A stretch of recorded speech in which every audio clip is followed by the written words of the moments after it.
Bismillah. Assalamualaikum warahmatullahi wabarakatuh.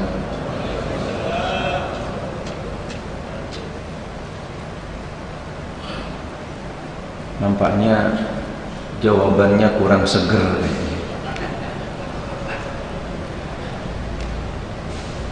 Temanya kita luar biasa ini temanya. Jadi kelihatan dari jawab salamnya akan merespon temanya nanti. Assalamualaikum warahmatullahi wabarakatuh.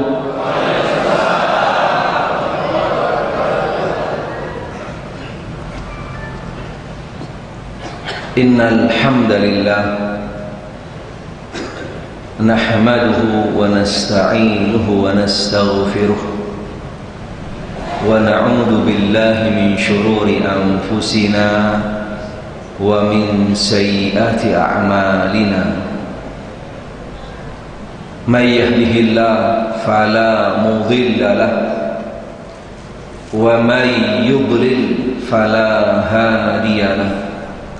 Wa asyhadu an la ilaha illallah wahdahu la syarika lahu wa asyhadu anna Muhammadan abduhu wa rasuluh sallallahu alaihi wa alihi wa sahbihi wa sallama tasliman katsiran. Qala Allah Ta'ala fil Qur'anil Karim, subhanaka la ilma lana illa ma 'allamtana innaka antal alimul hakim. Farabbi shrah li sadri wa yassir li amri wahlul 'uqdatam min lisani yafqahu qawli. Allahumma arzuqna al-ikhlasa fil qawli wal 'amal was sirri wal 'alam. Allahumma ij'alni khairan mimma yadhunnun wa la tu'akhidni mimma la ya'lamun. Ikhwani wa akhawati fid din, ma'asyiral muslimin wal muslimat rahimakumullah. Hadirin hadirat jamaah Masjid Mujahidin yang mudah-mudahan senantiasa dirahmati oleh Allah Subhanahu wa ta'ala. Alhamdulillah wa syukurillah, pada pagi hari ini tentunya dengan izin dan takdir dari Allah Subhanahu wa ta'ala serta kemudahan, kelancaran, dan insyaallah mudah-mudahan perlindungan daripada Allah Subhanahu wa ta'ala sehingga kita bisa berkumpul bersama di majelis semulia-mulianya majelis di atas muka bumi, yaitu majelis ilmu.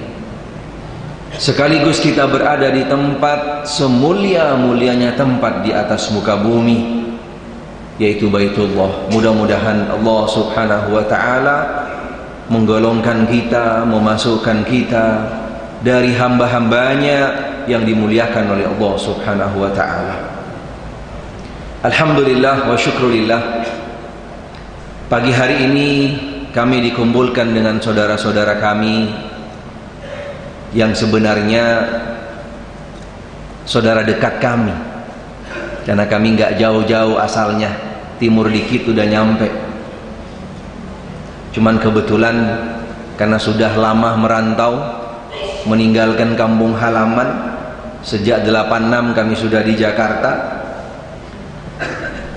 Dari mulai pertama selesai sekolah dari aliyah, melanjutkan di Lipia, sampai menyelesaikan program-program yang berikutnya. Alhamdulillah wa syukurillah, bahkan ini yang kedua kalinya juga kami bisa hadir di Masjid Mujahidin. Pertemuan yang pertama ketika kami ada tamu, kami mendampingi, menterjemah tamu dari Saudi Arabia, dari salah satu yayasan juga, kelompok komunitas dari Ahlul Bait, dari para habaib yang mereka adalah orang-orang yang gigih, yang semangat, yang luar biasa untuk benar-benar membela, menjelaskan dan juga meluruskan daripada pemahaman-pemahaman Ahlul Bait dan Habaib yang keluar daripada jalan sunnah Nabi sallallahu alaihi wa alihi wa sahbihi wasallam, yang mereka ada di bawah salah satu yayasan besar dan kami juga bergabung di dalamnya tentunya dengan para asatidz lainnya, yaitu Ad-Durar As-Sunniyah. Ad-Durar As-Sunniyah yang dipimpin oleh tokoh besar luar biasa, Ad-Doktor, bahkan beliau profesor, tetapi profesornya bukan di dalam ilmu agama, beliau profesornya di dalam perminyakan. Profesor Dr. Abdul Qadir As-Saqaf yang mentaklik banyak daripada kitab-kitab as-salaf, termasuk salah satunya yaitu kitab daripada Syekh Al-Utsaimin rahimahullah, Al-Aqidah Al-Wasithiyah. Beliau walaupun profesor, doktor di dalam ilmu perminyakan, tetapi di dalam masalah akidah, masalah sunnah, masalah hadis, beliau juga termasuk pakar di dalamnya. Alhamdulillah wa syukurillah, pada pertemuan kali ini kami cukup kaget sebenarnya, karena baru kali ini, khususnya di Jawa Timur, bahkan di Jakarta sekalipun, kami nggak pernah dipasang dengan pakai nama Habib. Malu, apalagi pakai serban segala. Masya Allah, tadi kaget mau masuk Masjid Mujahidin, ini siapa nih, salah apa enggak nih fotonya kayaknya. Subhanallah, baru pertama kalinya, luar biasa. Karena terbiasa kami dipanggil di Jakarta dengan nama Ustadz biasa saja, dan terus terang kami mungkin berbeda dengan mereka-mereka. Kami sering ditanya, ana minhum walastu ma'ahum, ana minhum walastu ma'ahum. Kami dari kelompok mereka, dari keturunan mereka, kami tapi tidak sama di dalam langkah-langkah dan manhajnya bersama mereka. Karena sedikit beban tanggung jawab moral buat kami secara pribadi. Ala kulli hal, di Mujahidin, karena memang cukup di sini boleh dikatakan bisa memberikan manfaat. Kami tahu tujuannya adalah baik. Mudah-mudahan Allah Subhanahu wa ta'ala bisa benar-benar memberikan manfaat dengan apa yang sudah diusahakan, diupayakan oleh seluruh panitia, dari mulai terlaksananya acara pada pagi hari ini serta segala macam rangkaian yang sudah dipersiapkan. Mudah-mudahan segala usaha upayanya mendapatkan pahala dari Allah Subhanahu wa ta'ala. Ikhwani fid din, azani Allah wa iyyakum, rahimani rahimakumullah. Sebenarnya tema ini bukanlah hal yang baru buat antum semua, apalagi tentang Syiah. Menurut kami lebih pantas Rafidhah, bukan Syiah. Bagi kami nampaknya lebih pantas Rafidhah, bukan Syiah sebenarnya. Karena ketika kita masih mengedepankan dan menyebarkan nama Syiah, dianggapnya biasa-biasa saja,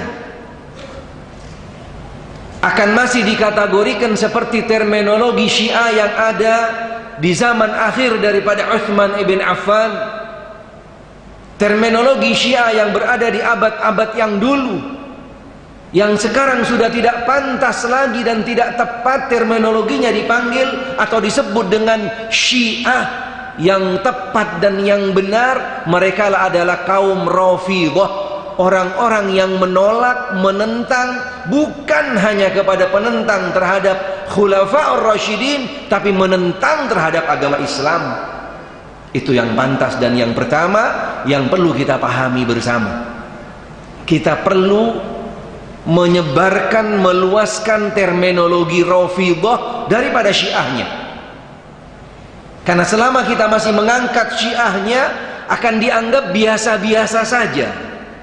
Apalagi nanti kami akan sampaikan beberapa dasar-dasar fakta-fakta yang sebenarnya mereka tidak pantas lagi, bukan hanya disebut sebagai kelompok Rafidhah, tapi mereka lebih pantas diberikan nama tertentu, dan itu nanti akan kami sampaikan. Ini yang perlu kita jelaskan, karena masih banyak para kiai, mohon maaf, para asatid, bahkan para ulama sekalipun, mereka yang masih mengatasnamakan Syiah, sehingga mereka masih ragu-ragu untuk memberikan label yang jelas terhadap kelompok Syiah yang jelasnya adalah Rafidhah, kelompok yang keluar daripada ajaran Islam. Karena pahaman mereka dianggapnya Syiah biasa-biasa aja, seperti perbedaan madhab. Dianggapnya Syiah sekedar perbedaan madhab. Apalagi di salah satu negara pernah memang dijadikan salah satu perbandingan madhab, dan bukunya banyak, sampai ke Indonesia pun dijual. Al-Madahibul Khamsah, Al-Madahibul Khamsah. Dan ini dipelajari, diajarkan di pesantren-pesantren, khususnya di pesantren mereka tentunya, karena dianggapnya Syiah adalah sebagai madhab. Ketika kita menamakan Syiah, berarti penamaannya saja sudah di dalamnya akan membawa kita, menggiring kita untuk ragu-ragu, nggak jelas. Bahkan kami lebih jelas katakan Syiah atau Rafidhah tadi yang lebih pantas adalah agama tersendiri, bahkan agama yang sangat misterius. Agama tersendiri dan agama yang sangat misterius. Apa dasarnya? Nanti kami akan sampaikan dengan dasar-dasar fakta yang real, khususnya dengan dua kejadian besar yang ada di dalam agama Islam, di dalam sejarah Islam, yang menjadi modal, yang menjadi titik tolak mereka sehingga tampil di atas permukaan, tampil dari komunitas umat Islam seakan-akan mereka adalah kelompok yang paling tepat, yang paling benar, dan yang paling sesuai dengan ajaran Islam. Yang pertama, yang ini selalu menjadi tolak ukur daripada kebenaran agama Islam dan kesalahan agama Islam dan kebenaran agama mereka. Titik tolak kebenaran agama mereka dan kesalahan daripada agama Islam. Yang pertama yaitu dengan yang dikenal dengan Tsaqifah, yaitu perjanjian Tsaqifah yang terjadi ketika wafatnya Rasul sallallahu alaihi wasallam, yang disanalah menjadi cikal bakal, modal, bekal untuk mereka bisa menjadikan agama mereka menurut mereka adalah yang paling tepat dan paling benar, karena menurut mereka Islam yang dimulai daripada Bani Tsaqifah setelah wafatnya Rasul, mereka Khulafa'ur Rasyidin yang paling depan Abu Bakar dan Umar adalah merampas daripada kepemimpinan umat Islam. Dari sana yang pertama. Ini menjadi modal buat mereka untuk mereka tampil dengan wajah yang baru, dengan metode, dengan cara yang baru, bahwasanya mereka juga punya yang sebenarnya bukanlah mereka-mereka pemimpin umat Islam, tapi pemimpin umat Islam yang ada dari versi mereka. Ini yang pertama.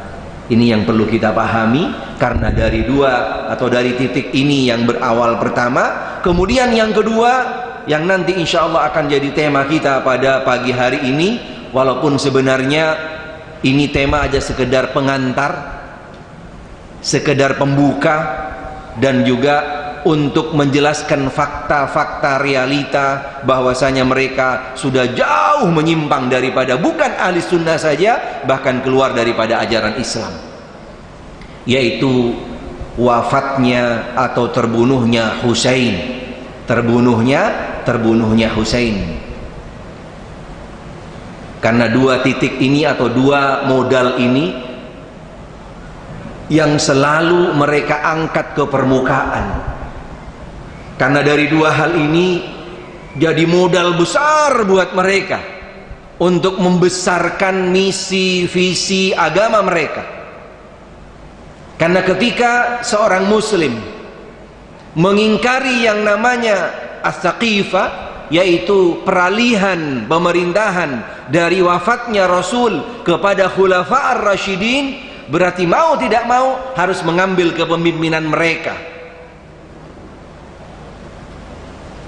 Ketika yang kedua, yaitu ketika wafatnya Husain juga dijadikan modal yang sekaligus bukan hanya sekedar untuk memperkuat poin yang pertama tadi, tapi sekaligus untuk mengangkat dan membesarkan salah satu negara yang kebetulan salah satu daripada istrinya Husain dari negara tersebut, yang sekaligus pantas ajarannya dinamakan dengan ajaran keluar daripada ajaran Islam, bahkan agama tersendiri, atau agama Rafidhah atau agama Majusi. Ini poin yang pertama sebagai mukaddimah yang perlu kami jelaskan agar kita paham dan mengenal sangat mendetail tentang Syiah atau tentang Rafidhah.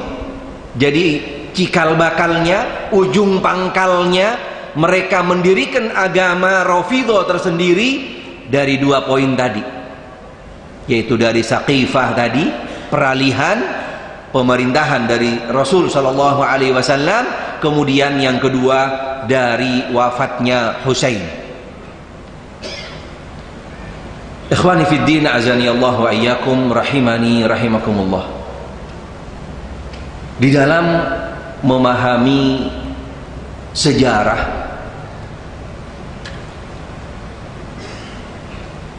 apalagi ketika yang sifatnya adalah kembali kepada hal-hal yang terkait dengan masalah agama, di dalam panduan agama Islam, Ahlus Sunnah wal Jamaah punya manual, punya tuntunan, punya pegangan yang dijadikan tolak ukur kebenaran satu kabar, satu riwayat, sehingga kabar tersebut dijadikan pegangan yang dinamakan dengan sanad, sanad. Tentunya istilah ini bukan hal yang baru dan tidak asing lagi bagi antum semua, insyaallah. Mudah-mudahan kalau yang belum tahu dan belum mengenalnya, sebagai bentuk motivasi buat kita agar kita juga bisa lebih jauh mengenalnya. Karena seorang muslim ketika tidak mengenal reference, ketika tidak mengenal sumber, tidak mengenal jalur bagaimana dia bermanhaj, bagaimana dia mengambil ajaran agamanya, sungguh sangat prihatin. Kalau dia tidak tahu bagaimana cara beragama, tidak kembali kepada metode cara yang tepat dan benar, pasti akan terbawa oleh metode yang dinamakan dengan metode Islam masuk angin. Islam masuk angin. Kami punya tema ini, bisa nanti dilihat di beberapa media sosial. Kami jelaskan tentang masalah Islam masuk angin, Islam terkontaminasi, karena ini menjadi salah satu virus, menjadi salah satu penyakit yang menyebar di masyarakat umat Islam di mana saja. Jadi Islamnya bukan karena belajar, bukan karena dia memahaminya berdasarkan ilmu, tapi Islamnya udah dari sononya, katanya orang condet. Ketika ditanya, mengapa Anda beragama Islam? Mengapa Anda masuk Islam? Mengapa Anda memilih Islam sebagai agama? Islam saya mah udah dari sononya. Ini jawaban yang paling banyak dijawab oleh masyarakat kita. Padahal setiap muslim dituntut untuk bisa memberikan jawaban dengan jawaban ilmiah, dengan jawaban yang otomatis akan merubah kualitas Islam seseorang. Bukan Islam yang ikut-ikutan, bukan Islam dari turun-temurun, dari enjit ke enjit, engkong ke engkong dan seterusnya, tapi Islam yang bersumber daripada ilmu, yang ilmu itu sumbernya qala Allah, qala Rasulullah. Karena dengan seorang muslim bisa mengetahui sumber ini, otomatis akan merubah kualitas Islam seseorang. Jangan salah dan jangan dianggap remeh.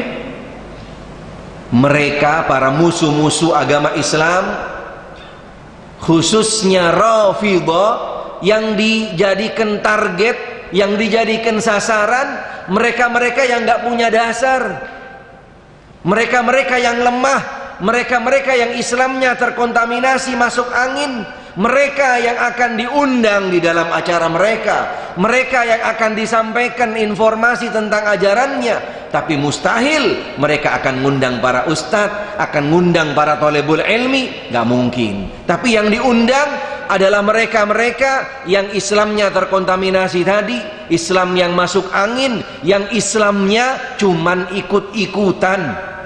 Ini target mereka, dan ini sudah kami rasakan dulu. Ketika tahun 87 kami pernah diundang oleh mereka masuk di dalam salah satu kelompok mereka. Ketika itu kami masih baru-baru, belum mengenal dan belum tahu, bahkan agama masih juga sangat minim sekali pada waktu itu. Tapi ketika kami alhamdulillah ditunjukkan oleh Allah bisa konsultasi dengan salah seorang ustadz, beliau mengatakan kepada kami masih ingat sekali, kenapa dia ngundang ente, tidak ngundang ana? Karena tahu ente mudah dibentuk, mudah dikontaminasi, mudah dicekokin, didoktrinisasi dan seterusnya. Ini menjadi motivasi buat kita semua dan juga warning buat para orang tua, para pengurus lembaga pendidikan untuk mewaspadai, hati-hati terhadap anak-anak muda kita, kader-kader kita, untuk bisa sampai terjebak, terbawa oleh arus, oleh hipnotis, bahkan lebih dahsyat daripada hipnotis yang disebarkan oleh mereka. Naudzubillah min dzalik. Luar biasa sangat canggih, luar biasa sangat canggih. Bagaimana mereka bisa sampai menjerumuskan, menarik seorang muslim sunni bisa sampai terjebak di dalam perangkap mereka, yaitu agama Rafidhah. Perlu hati-hati, karena ini kembali kepada bagaimana persiapan kita, bagaimana tentang bekal kita mengenai agama, cukup atau tidak. Ini poin yang juga sangat penting yang perlu kami ingatkan, karena nampaknya talabul ilmi, belajar mengetahui agama Islam dengan seutuhnya, menjadi salah satu yang boleh dikatakan kurang diminatin. Walaupun misalnya satu majelis banyak dihadirin oleh orang, oleh para jamaah, subhanallah, ternyata yang tidak hadir lebih banyak. Kita bisa saksikan pada hari ini, yang hadir dengan kita pada pagi hari ini, yang nampaknya cukup banyak dan besar, ternyata yang tidak hadir berkali lipat daripada yang hadir.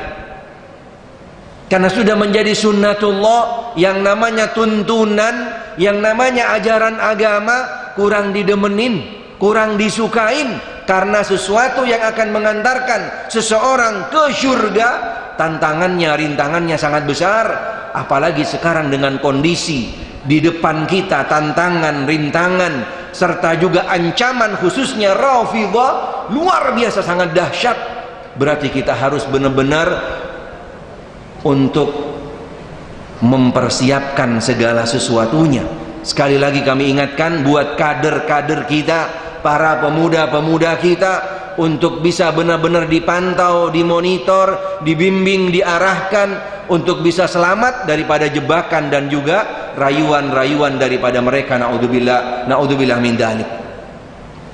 Jangan diremehkan, jangan dianggap enteng, luar biasa, karena strateginya mereka jauh lebih luas, lebih canggih daripada strategi kita. Walaupun kita sudah mempersiapkan segala sesuatunya, tapi strategi mereka luar biasa sangat dahsyat.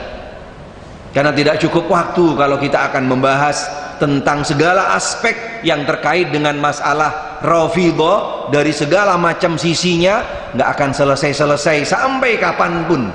Karena ketika kita juga terlalu banyak membahas, mengkaji, menjelaskan, tapi tidak ada aplikasi, tidak ada reaksi dari kita, dan tidak ada perbuatan yang nyata untuk membendung daripada strategi mereka, kita lama-lama akan terbawa arus.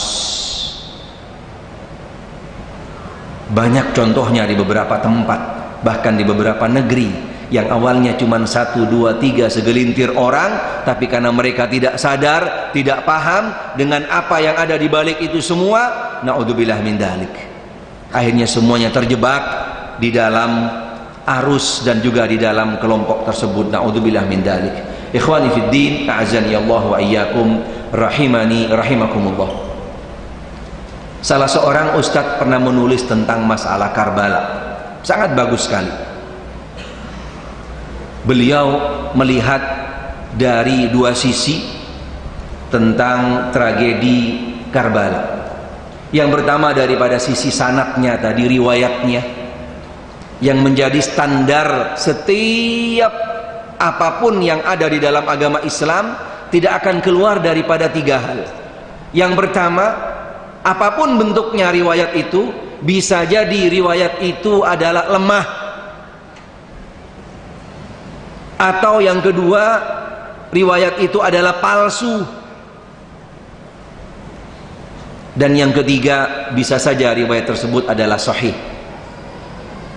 Dengan catatan, lemah dan yang palsu tadi itu karena ada tambahan-tambahan dan pengurangan-pengurangan di dalamnya. Termasuk tentang masalah Karbala, sudah banyak sekali buku-buku yang menulis tentang tragedi Karbala, baik yang ditulis oleh para asatid, para tokoh, baik dari dalam negeri dan juga yang dari luar, yang semuanya juga masih rentan tentang kebenarannya 100%, kecuali yang memang berdasarkan dengan hadis-hadis dan riwayat-riwayat yang sahihah. Di dalam tulisan beliau ini nanti akan menjadi kesimpulan kami di dalam pembahasan tentang tragedi Karbala. Tetapi sebelumnya kami ingin sampaikan beberapa poin yang insya Allah kami akan lalui di dalam pertemuan ini. Yang pertama, kami akan sedikit jelaskan tentang siapa itu Husain secara sekilas saja, singkat, karena tentunya akan makan waktu ketika kami harus paparkan semua daripada kelahiran beliau sampai kehidupannya dan seterusnya. Kemudian yang kedua, sekilas nanti tentang tragedi Karbala, Kemudian yang ketiga, fakta-fakta serta data-data bahwasanya apa yang sudah mereka yakini daripada agama Rafidhah ini, baik melalui tragedi Karbala khususnya dan juga melalui poin yang pertama tadi yang kami sampaikan, yang sudah jelas-jelas keluar daripada ajaran Islam. Dan yang keempat, ini yang penting, ini yang akan menjadi pokok daripada inti tujuan dipasangnya tema dengan Karbala. Walaupun targetnya sebenarnya bukan Karbala saja, tapi agama Rafidhah secara umum. Karena ketika diangkat dengan satu judul, satu tema yang kisarannya tentang masalah Syiah, mungkin nggak akan memberikan daya tarik tersendiri. Tapi ketika tema-tema itu yang semuanya nanti berujung kepada tentang Rafidhah, mudah-mudahan bisa memberikan daya tarik tersendiri, yaitu tentang sinkronisasi fenomena yang terjadi di Karbala dengan realita yang ada di tengah-tengah umat Islam sekarang, baik yang terjadi di dalam negeri dan juga yang terjadi di luar negeri. Karena nampaknya dari strategi atau dari tragedi Karbala ini ada satu gambaran yang tidak jauh berbeda, bahkan hampir sangat mendekati dengan strategi-strategi mereka yang mereka gunakan untuk menyebarluaskan agama mereka. Itu nanti insya Allah kami akan jelaskan di dalam poin tentang sinkronisasi. Yang pertama yaitu tentang Husain radhiyallahu an. Beliau salah satu daripada cucu Nabi sallallahu alaihi wa alihi wa sahbihi wasallam, yang tidak ada satupun daripada seorang muslim yang tidak mengenalnya. Gak mungkin dan tidak boleh, karena menjadi salah satu konsekuensi seorang muslim yang sudah mengikrarkan asyhadu anna Muhammadan Rasulullah, yang di dalamnya penuh dengan rangkaian-rangkaian yang salah satunya harus mencintai Rasul dan keluarganya. Tidak sah syahadatnya ketika dia tidak mencintai Rasul dan keluarganya. Mendudukkan kedudukan yang didudukkan oleh agama Islam, tidak sah syahadatnya ketika tidak mencintai Rasul dan keluarganya. Karena yang kita lihat bukan yang ada di depan mata kita, tapi yang kita lihat Rasul dan keluarganya. Karena mentang-mentang melihat mereka-mereka yang memang keturunan Rasul, keturunan Husain, lalu kita akan membencinya, akan mengingkarinya. Tidak benar seorang muslim. Kita harus konsekuen. Walaupun banyak penyimpangan terjadi kepada mereka, tapi kita selaku muslim harus konsekuen kembali kepada tuntunan yang benar. Setiap muslim yang mengikrarkan asyhadu anna Muhammadan Rasulullah, salah satunya mahabbatir rasuli wa alih, cinta kepada Rasul dan keluarganya. Cinta kepada Rasul dan keluarganya, karena Rasul sallallahu alaihi wa alihi wa sahbihi wasallam tidak pernah memerintahkan kepada kita untuk kita timbal balik kepada Rasul untuk membayar sesuatu, tapi beliau memerintahkan kepada kita untuk mengikuti sunnahnya dan mencintai keturunannya. Itu yang diperintahkan oleh Rasulullah sallallahu alaihi wa alihi wa sahbihi wasallam. Siapapun mereka, dari manapun asalnya, dari kelompok mana saja, wajib untuk mencintai Rasul dan keluarganya, karena itu juga menjadi salah satu daripada pokok-pokok prinsip ajaran akidah Ahlus Sunnah wal Jamaah di dalam poin tentang asyhadu anna Muhammadan Rasulullah. Tapi jangan salah, yang kita jadikan tolak ukur bukan yang ada di sekitar kita, tapi adalah Rasul dengan keluarganya, khususnya yaitu Al-Hasan wal Husain dan juga para istri-istri Rasul radhiyallahu taala anhum. Ini yang menjadi poin kita pertama. Bagi mereka yang mengikrarkan asyhadu anna Muhammadan Rasulullah. Bahkan tidak sedikit dari saudara-saudara kita umat Islam yang ngaku ahli sunnah, bahkan dari salaf sendiri, jangan lupa, ketika disebut nama Rasulullah sallallahu alaihi wa alihi wa sahbihi wasallam, dia bakhil menyebutkan salawat kepada Rasul. Tidak perlu dengan harus keras suara, tidak perlu harus dengan cara-cara yang ada di masyarakat, sallu ala nabi, tidak perlu. Bukan seperti itu caranya. Paling tidak seorang muslim mukmin Ahlus Sunnah wal Jamaah yang sudah mengucapkan syahadat Rasul, automatically ketika disebut nama Rasul sallallahu alaihi wa alihi wa sahbihi wasallam akan keluar dari lisannya. Kalau ucapan itu belum keluar secara otomatis, perlu ditingkatkan syahadatnya, karena itu akan menunjukkan kualitas iman seseorang. Karena Rasul mengatakan di dalam salah satu hadis sahih, al-bakhil man dzukirtu inda wa lam yusalli alaihi. Orang yang bakhil dalam artian bukan bakhil secara materi. Ketika disebut namaku dia tidak bersalawat kepadaku sallallahu alaihi wa alihi wa sahbihi wasallam. Al-Husain dilahirkan di Madinah ketika tahun keempat daripada hijrahnya Rasul sallallahu alaihi wa alihi wa sahbihi wasallam. Bahkan ada sebagian ulama dan dari mereka, khususnya dari Rafidhah, mengatakan yang namanya Hasan dengan Husain ini kembar. Hasan dengan Husain kembar.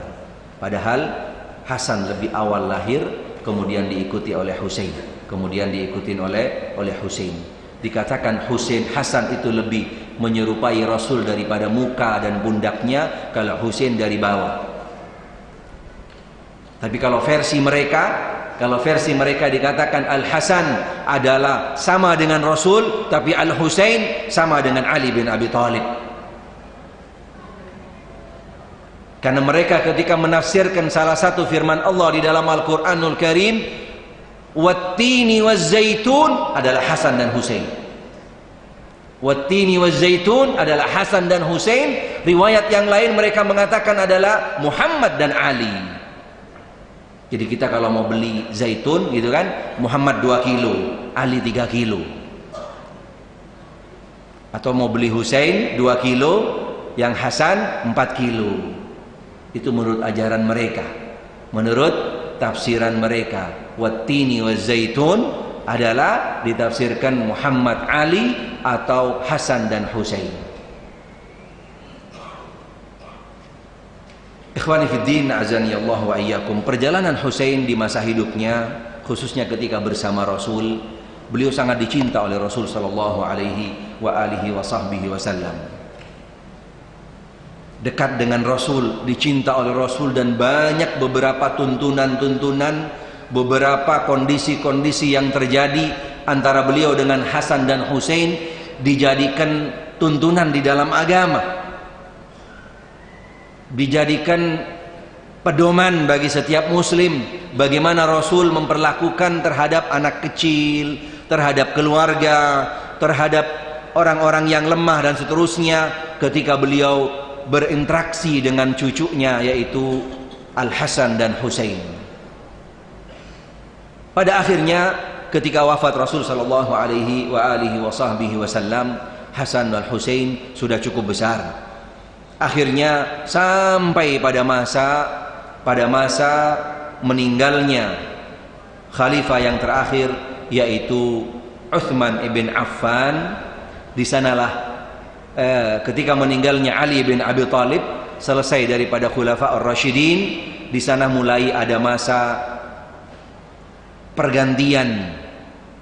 Ketika meninggalnya Ali bin Abi Thalib, yang langsung kepemimpinan diserahkan kepada Al-Hasan, diserahkan kepada Al-Hasan. Tetapi sudah menjadi sunnatullah, catatan dari Allah Subhanahu wa taala, dan itu juga sudah diberikan sinyal oleh Rasul sallallahu alaihi wa alihi wa sahbihi wasallam bahwasanya Hasan karakternya beda dengan Husain secara karakteristik, dan ini sudah menjadi sunnatullah. Anak pertama dengan yang kedua pasti berbeda. Anak pertama dengan anak yang kedua pasti berbeda. Kebanyakan menurut yang kami coba amati dan testimoni, anak kedua biasanya lebih sedikit agak keras daripada yang pertama, lebih sedikit berbeda dengan yang pertama. Dan ini terbukti antara Hasan dan Husain punya karakteristik, punya satu tipikal sifat yang juga berbeda. Hasan ketika diberikan kepemimpinan dan beliau bisa duduk di kepemimpinan tersebut selama 6 bulan, kurang lebih sekitar 6 bulan, kemudian beliau merealisasikan, mengaplikasikan apa yang disampaikan oleh Rasul sallallahu alaihi wa alihi wa sahbihi wasallam, yaitu akan menjadi orang yang mengakurkan dua kubu, atau dua sisi yang ada pada waktu itu antara kubu Ali bin Abi Thalib dengan kubu Muawiyah, yang kemudian Hasan lebih mementingkan umat yang luar biasa, padahal bersama Hasan pada waktu itu adalah pasukan umat Islam, kekuatan finansial semuanya ada pada tangan Hasan pada waktu itu. Tetapi beliau dengan legowo, dengan mengalah, diberikanlah kepada Muawiyah. Jangan lupa, ini poin yang penting juga, bahwasanya Hasan radhiyallahu an, beliau memiliki kekuatan, kemampuan karena selaku pemimpin, dan beliau adalah pemimpin yang hak pada waktu itu. Otomatis dengan segala macam kekuatan, kemampuan beliau miliki. Tetapi dengan sunnatullah, apa yang dikatakan oleh Rasul terbukti kalau beliau menyerahkan kepada Muawiyah kepemimpinannya. Berbeda dengan Husain yang punya tipikal karakter, walaupun ketika kepemimpinan Hasan diberikan kepada Muawiyah, Husain tidak berkomentar banyak karena masih ada pada waktu itu Hasan di zamannya, dan beliau juga tunduk patuh taat dengan apa yang sudah dipilih oleh Hasan. Beliau juga mendapatkan kedudukan, mendapatkan bantuan dan segala macam daripada Muawiyah bin Abi Sufyan. Dan Muawiyah juga tahu siapa itu Hasan, siapa itu Husain, adalah orang yang dicinta oleh Rasul sallallahu alaihi wasallam. Bahkan di masa pemerintahan Muawiyah banyak memberikan beberapa fasilitas kepada Hasan dan Husain. Termasuk di dalam sejarah dikatakan, di dalam riwayat yang sahihah, Husain pernah berangkat bersama dengan Yazid di dalam salah satu peperangan, ditugaskan oleh Muawiyah.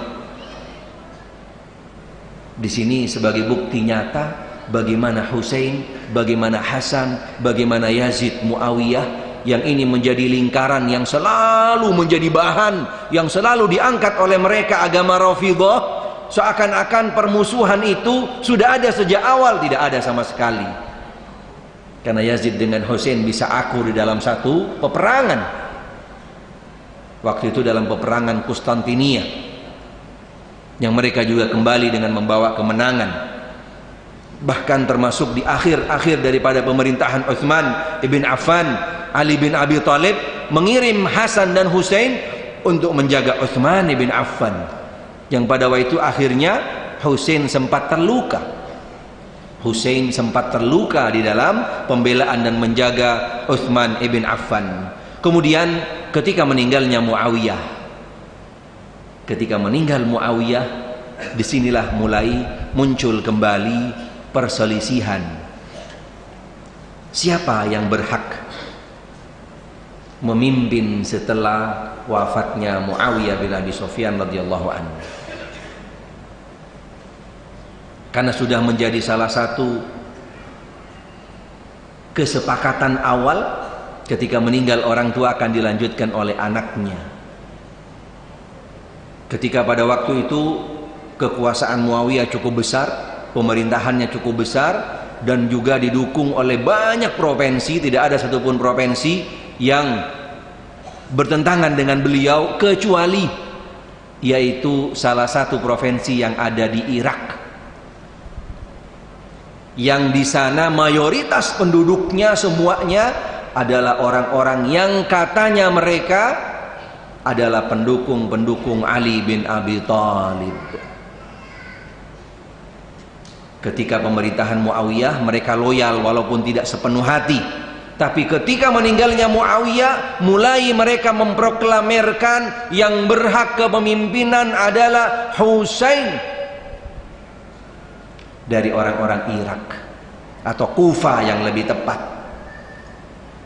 Di sanalah Husain ketika mendapatkan angin segar, mendapatkan dukungan, mendapatkan harapan dan janji dia akan dibaiat, karena Husain tidak membaiat Yazid sebagai penerus daripada Muawiyah radhiyallahu anhum. Di sini cikal bakalnya terjadinya tragedi ini. Ketika Husain tidak membaiat dan terdengar oleh orang-orang yang ada di Kufa, yaitu mereka adalah generasi pembela Ali bin Abi Thalib. Menurut mereka, walaupun mereka sebenarnya yaitu orang-orang Kufa yang juga membunuh Hasan dan membunuh Ali bin Abi Thalib dan juga beberapa sahabat yang lainnya, tetapi mereka tunjukkan kepada Husain seakan-akan mereka adalah pembelanya, seakan-akan mereka adalah orang yang akan memberikan harapan, memberikan tempat, memfasilitasi, dan juga akan mendukung baiatnya Ali, mendukung baiatnya Husain radhiyallahu anhu. Husain yang punya karakter yang keras, yang mungkin berbeda dengan Hasan, yang pada waktu itu beliau masih umur belia, dengan harapan-harapan janji yang terjadi dengan antara utusan dengan surat yang datang dari Kufa pada waktu itu, dari mereka-mereka kelompok yang mengatasnamakan adalah pembela Ali bin Abi Thalib dan Ahlul Bait. Husain merespon dengan sangat luar biasa, walaupun beliau juga sudah dinasehatin oleh beberapa tokoh-tokoh para sahabat, dari mulai Abdullah bin Abbas, Abdullah bin Umar, oleh Abi Sa'id Al-Khudri, dan juga beberapa sahabat-sahabat yang lainnya, untuk merenung kembali, untuk menunda, bahkan untuk meninggalkan, jangan mengikuti apa yang sudah ditawarkan oleh orang-orang Kufa yang akan mengangkat, memberikan harapan, menjanjikan dan segala sesuatu kepadamu. Tapi Husain radhiyallahu anhu dengan karakternya yang memang berbeda dengan Hasan radhiyallahu anhuma, beliau tetap tekad, tetap kuat azamnya.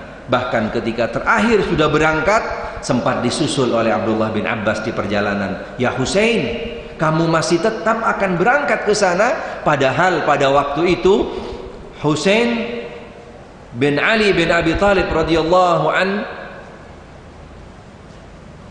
tidak memiliki pasukan, tidak punya kekuatan, tidak punya tentara, tidak punya finansial yang cukup. Berbeda dengan Hasan, beliau pada waktu itu statusnya hanya sebagai Ahlul Bait daripada pasukan Muawiyah radhiyallahu anhu di masa kepemimpinan Muawiyah dan juga di zamannya Hasan bin Abi Thalib radhiyallahu anhu.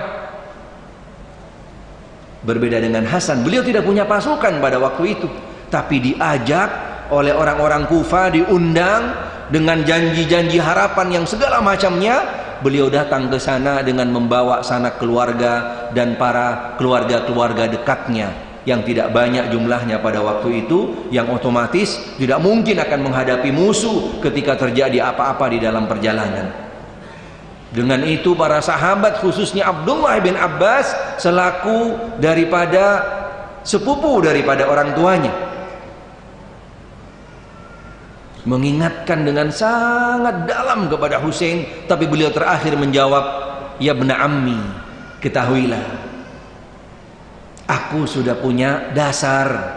Apalagi beliau mendapatkan kabar daripada sepupunya, yaitu daripada anak pamannya Muslim ibn Aqil, yang sudah sampai dahulu ke sana, dan Muslim benar-benar mengabarkan kepada Husain bahwasanya mereka benar-benar punya tentara, mereka punya pasukan, dan mereka punya massa, dan benar-benar akan mendukung engkau ya Husain. Dia lebih semangat lagi. Husain lebih semangat lagi ketika mendapatkan kabar dari Muslim ibn Aqil. Tetapi ketika di tengah jalan, Husain belum tahu atau belum mendapat kabar, ternyata datangnya Muslim ke sana bukan untuk sekedar melihat kondisi yang ada, tapi menjadi santapan pertama daripada mereka dibunuh lebih awal sebelum daripada datangnya Husain.